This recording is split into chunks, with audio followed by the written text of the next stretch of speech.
오늘 말씀을 통해 우리의 믿음이 열정적으로 회복되는 은혜가 있기를 바랍니다.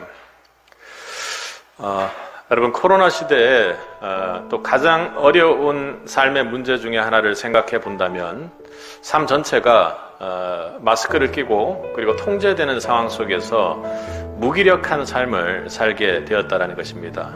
그렇게 삶에 있어서의 열정들이 오히려 통제되고 차단되는 것이 실제적으로 구체적인 삶 속에서 일어나다 보니 사람들이 계속해서 무기력한 삶, 열정을 잃은 삶을 살게 되는 것이죠.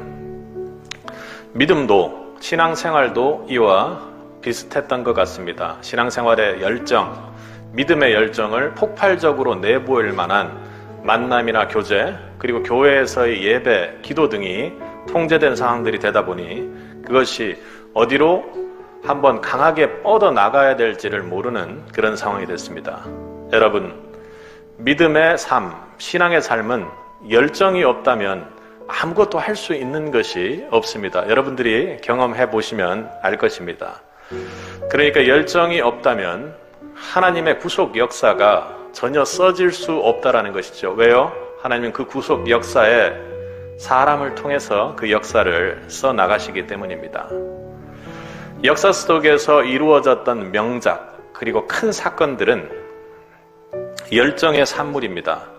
인류가 누리는 역사적 산물이란 열정을 가진 사람들의 작품인 것이죠. 하나님은 각 시대마다 명작을 만들어 내십니다. 하나님은 그런데 그 하나님의 명작을 만들어내기 위해 열정적인 사람, 믿음의 열정을 가지고 있는 사람을 사용하시죠. 하나님은 믿음의 열정을 품은 사람을 통해 홍해를 가르기도 하고 요단강을 건너가게도 하며 여리고성을 무너뜨리게 합니다.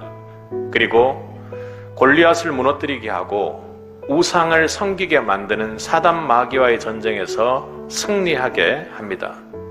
믿음의 열정이 있는 사람에게는 이러한 믿음의 장애물, 통제 억제들이 결국에는 하나님의 명작을 위한 재료에 불과할 뿐입니다. 믿음의 열정은 여러분, 불가능을 가능하게 하는 힘이 있습니다. 성경에 나오는 믿음의 선조들에게 모두 이런 믿음의 열정이 있었습니다. 다윗이 그랬고 기도의 대전을 펼친 엘리야가 그랬으며 약할 때 강함이라 했던 바울이 그랬습니다. 여러분, 신약에 열정의 사람이라고 하면 바로 떠오르는 사람이 있습니까? 신약의 베드로는 참으로 열정적인 사람이었습니다. 그는 열정적이었는데 믿음의 순수한 열정을 가지고 있는 사람이었습니다. 그가 사도행전에서 처음으로 사역하기 시작할 때 성전 미문 앞에 앉아있던 안전뱅이는 절망 속에서 베드로를 만나 일어나 걸었습니다. 절망의 존재가 소망과 희망의 존재로 바뀌게 되었던 것이죠. 은과 금은 없거니와 내게 있는 것으로 내게 주노니 예수 이름으로 일어나 걸으라. 베드로가 갖고 있었던 것은 세상에 속한 열정이 아니라 하나님 나라를 향한, 복음을 향한 순전한 열정에서 형성된 매우 뜨거운 믿음의 열정이었습니다. 그 믿음의 덧입은 성령 충만한 베드로가 솔로몬 성곽에서 설교했을 때 3,000명이나 되는 유대인들이 회개하고 주님을 영접하게 되는 놀라운 구속의 역사가 일어났던 것이죠. 하나님이 주셨다는 확실한 사명을 여러분 가지고 있다면, 그리고 여러분들이 비전을 소유하고 있다면, 그렇다면 거기에 걸맞는 뜨거운 믿음의 열정을 품을 수 있기를 바랍니다. 그리하면 여러분을 통해 하나님은 구속의 역사를 반드시 창대케 할 것이며 그 열정에 통해 새로운 구속의 역사를 써나가실 것입니다. 주님, 뜨거운 열정을 품을 수 있는 믿음을 찾게 하소서, 우리의 열정을 회복하게 하소서, 뜨거운 믿음의 은혜를 부어주옵소서 하고 우리 기도할 수 있기를 바랍니다. 오늘 말씀을 통해 꿈을 이루기 위한 여러분의 믿음의 열정을 도전하고 주님께서 응원하십니다.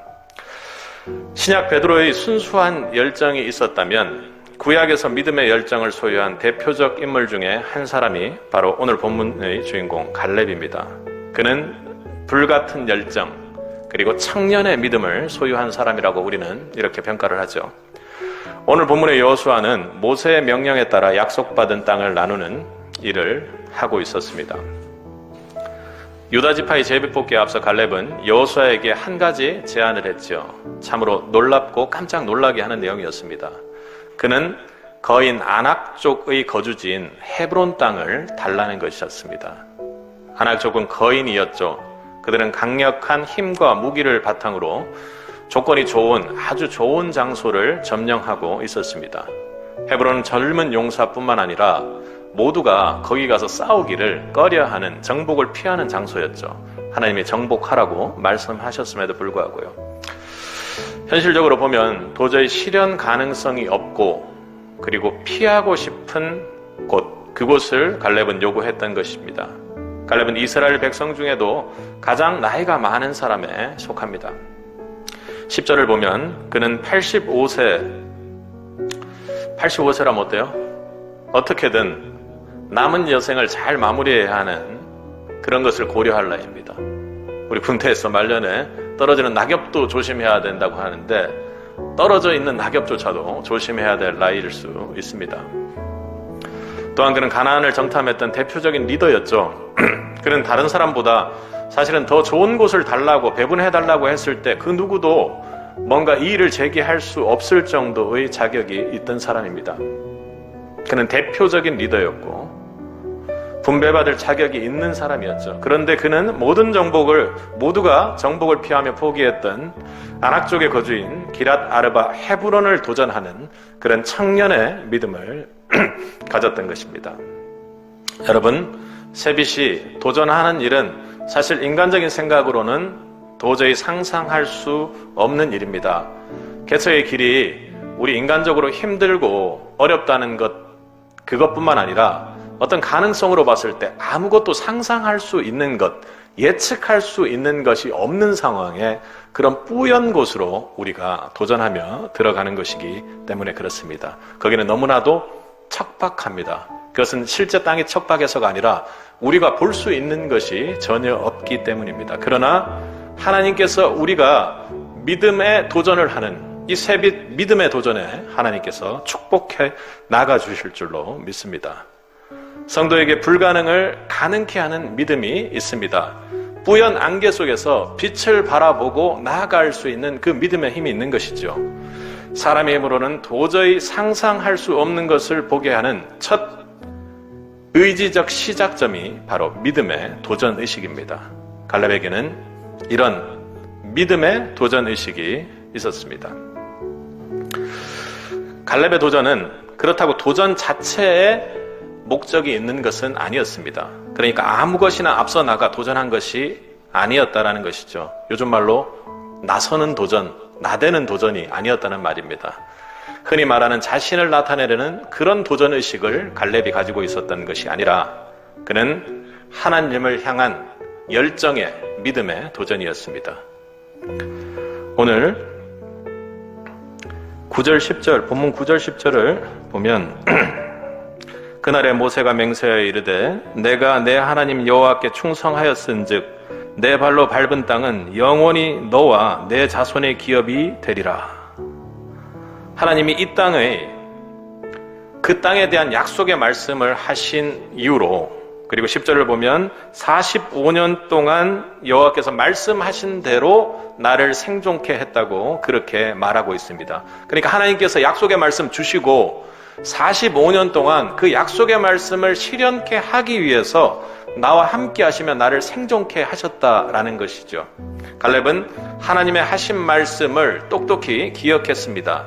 45년간 한순간도 잊지 않았습니다. 매일매일 그 45년간 하나님과 함께하며 그 약속의 말씀만을 붙잡고 왔던 것이죠.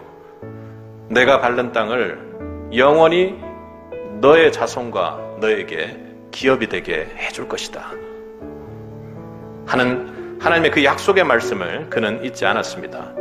그리고 또한 40세에 기럇 아르바 땅을 정탐할 때 다른 모든 이들이 무서워했지만 이 땅을 점령하라는 하나님의 음성을 그는 똑똑히 기억하고 있었던 것입니다. 야, 불가능한데? 이거 안 될 것 같은데?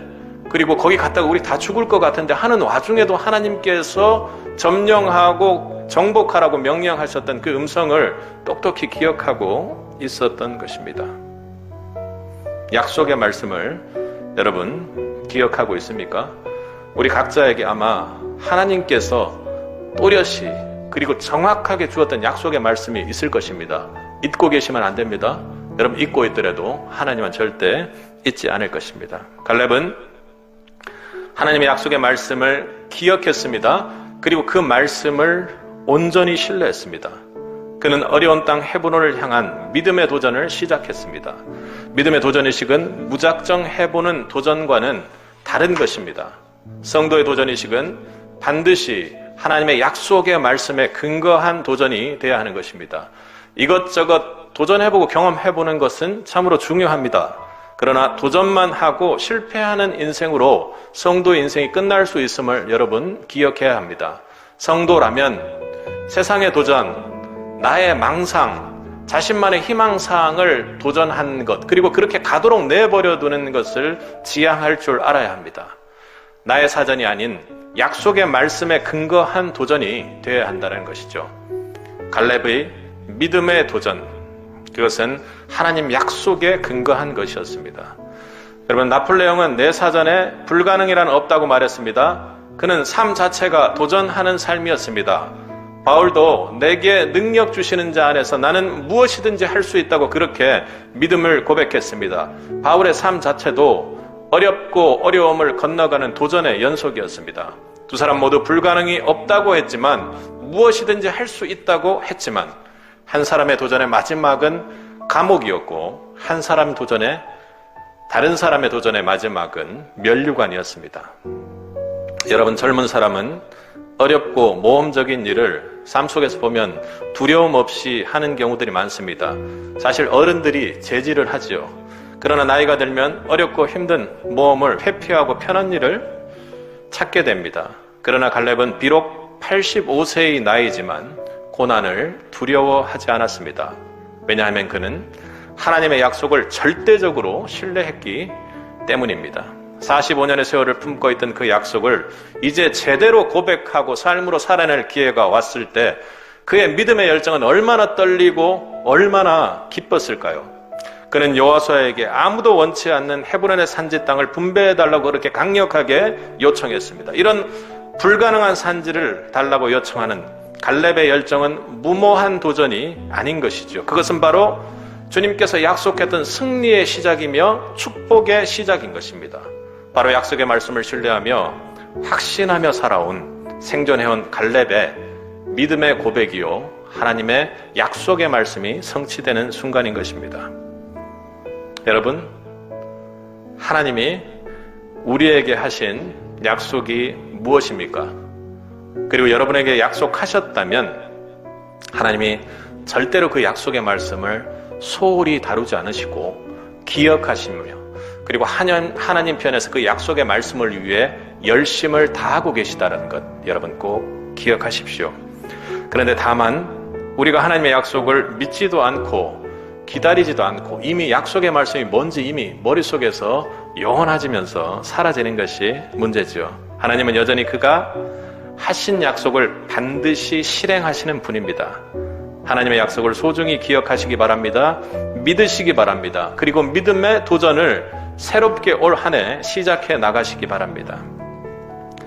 믿음의 도전을 하는 새빛 성도들이 되길, 그리고 여러분의 열정을 통해 믿음의 도전을 통해 하나님의 구속 역사가 써가고 새로운 역사가 살아나기를 그렇게 간절히 축원합니다.